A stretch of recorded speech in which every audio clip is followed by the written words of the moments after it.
ఇందాక ఎలక్షన్ కమిషన్కి వెళ్ళినప్పుడు మేము అడిగింది ఇదే, తక్షణమే దీనిపైన విచారణ జరపండి.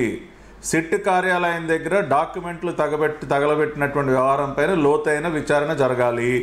అది మా మొదటి డిమాండు. రెండోది, ఇవాళ ఈ సంఘటన చూసిన తర్వాత సెక్రటేరియట్ కానీ ఇతర ప్రభుత్వ కార్యాలయాల్లో కానీ ఫైళ్లు మాయమైపోయేటటువంటి అవకాశం ఉంది.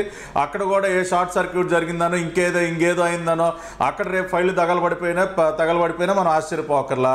కాబట్టి అక్కడ కూడా కొంత నిఘా భద్రత పెంచాలన్న అంశం, ఈ రెండు అంశాలను మేము ఎలక్షన్ కమిషన్ దృష్టికి తీసుకెళ్ళాం. ఇక్కడ ఒకటే వీకే గారు, సింపుల్గా నేను ఫ్యూ సెకండ్స్లో చెప్తా.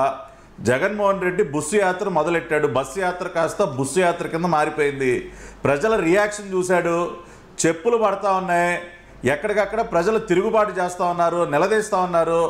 అర్థమైపోయింది అతనికి, ఇక నాకు మళ్ళీ అవకాశం ఇచ్చేటటువంటి పరిస్థితిలో ప్రజలు లేరు, నేను ఇంటికో జైలుకో వెళ్ళటం ఖాయమని ఒక అండర్స్టాండింగ్కి వచ్చేసి ఇమ్మీడియట్గా తన కింద చెంచాలుగా పనిచేసేటటువంటి అధికారులకు ఆదేశాలు ఇచ్చాడు. అరే అబ్బాయి, దుకాణం బందు, కేల్ ఖతం, దుకాణం బందు, కాబట్టి సర్దుకోండి రా అబ్బాయి, ఎక్కడికక్కడ మొత్తం తీసేయండి, ఇక మనం వచ్చేటటువంటి పరిస్థితి లేదని చెప్పి తన కింద ఇదిగో ఈ రఘురాన్ రెడ్డి ఇటువంటి బూట్ పాలిష్ చేసే అధికారులందరికీ ఆర్డర్స్ ఇచ్చాడు.